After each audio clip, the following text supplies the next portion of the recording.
এই মুহূর্তে আমি রয়েছি কালীঘাট স্কাইওয়াকে। এই কালীঘাট স্কাইওয়াকটা আগামী গত পয়লা বৈশাখের দিন আমাদের মাননীয় মুখ্যমন্ত্রী উদ্বোধন করেছিলেন এই স্কাইওয়াকটা। এবং এটা হচ্ছে কলকাতা শহরে দ্বিতীয় স্কাইওয়াক। প্রথমটা হয়েছিল দক্ষিণেশ্বর স্কাইওয়াক। দক্ষিণেশ্বর স্কাইওয়াক এটা হচ্ছে কালীঘাটে দ্বিতীয় স্কাইওয়াক, কালীঘাট কালী মন্দিরে আসার জন্য।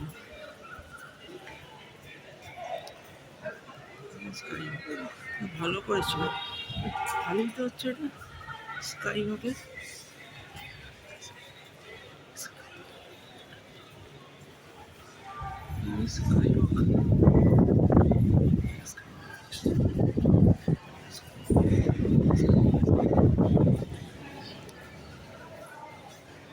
এই স্কাইওয়াকে যারা আসবেন তারা উত্তর দিক থেকে আসেন তাহলে আপনাকে মেট্রোতে নামতে হবে, ঠিক আছে? কালীঘাট মেট্রো, আপনি দক্ষিণেশ্বর মেট্রো থেকে নেমে পাশে হবে। আর যারা দক্ষিণ থেকে আসবেন তারা কবি সুভাষ মেট্রো স্টেশনে উঠবেন। কবি সুভাষ মেট্রো স্টেশন থেকে এসে কালীঘাটে নামবেন, নেমেই একদম কাছেই আছে এই স্কাইওয়াক।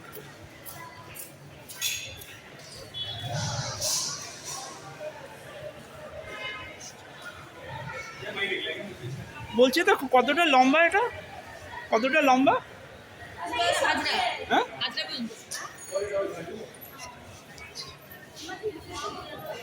বহুদিন পর আপনাদের জন্য একটা নতুন ভিডিও নিয়ে এলাম কালীঘাট স্কাইওয়াকে। এত সময় পাইনি কাজের সূত্রে, তো এই ভিডিওটা দেখে একটা লাইক করবেন, সাবস্ক্রাইব করবেন। একটা লাইক আপনাদের জন্য ভিডিও মানে প্রচুর উৎসাহ করে। বহুদিন পর ভিডিও নিয়ে এলাম।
যারা এখানে হকার ছিলেন তাদের জন্য এই স্কাইওয়াকে বাঁদিকে উঠতে গিয়ে, মানে বড় রাস্তা থেকে উঠতে গিয়ে, এসপি কাছে উঠতে গিয়ে তার দিকে হচ্ছে কালীঘাট হকার্স কর্নারের জন্য এনারা বন্দোবস্ত করে রেখেছে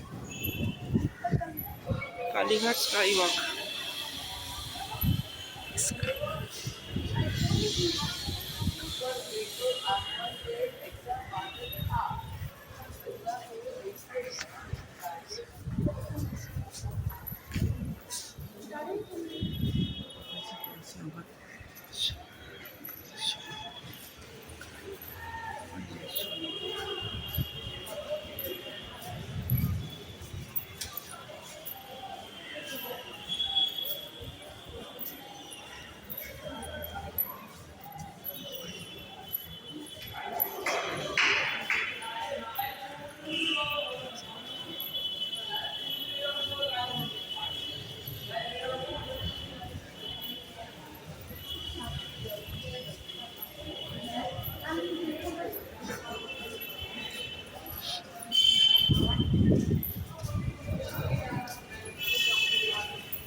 স্কাই ওয়াকটা হয়েছে খুবই সুন্দর হয়েছে। বেশি আলোর ঘনঘটা নেই, ছিমছাম স্কাই ওয়াক, খুব একটা জল ঘনঘটা নেই, অনাড়ম্বর একটা জিনিস, সুন্দর ভালো লাগে, সাদা নীল আলো দিয়ে সাজিয়েছে, খুব মনোরম পরিবেশ এবং চোখে ভীষণ ভালো লাগছে। অনেক জায়গা আছে না ভীষণ আলো, এত জোরে আলো দেয়, লিড আলো দেয়, তাদের চোখে অসুবিধা হয়। এই স্কাই ওয়াকে কিন্তু সেরকম কোনো কিছু নেই, খুব সুন্দর করেছে স্কাই ওয়াক।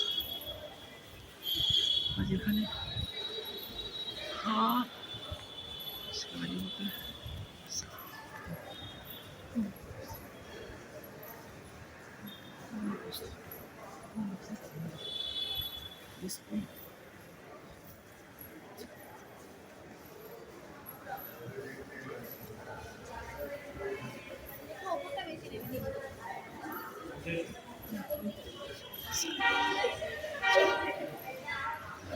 আজকে আমার এই স্কাই ওয়াকের ভিডিও এই পর্যন্ত, এখানেই শেষ করছি। আবার দেখা হবে অন্য কোনো নতুন কোনো কন্টেন্ট নিয়ে আসবে ভিডিওতে। আর যারা ভালো লাগবেন তারা লাইক দেবেন, সাবস্ক্রাইব করবেন এবং শেয়ার করবেন। সাবস্ক্রাইব করলে আমি অনুপ্রাণিত হই নতুন নতুন ভিডিও বানানোর জন্য। নমস্কার।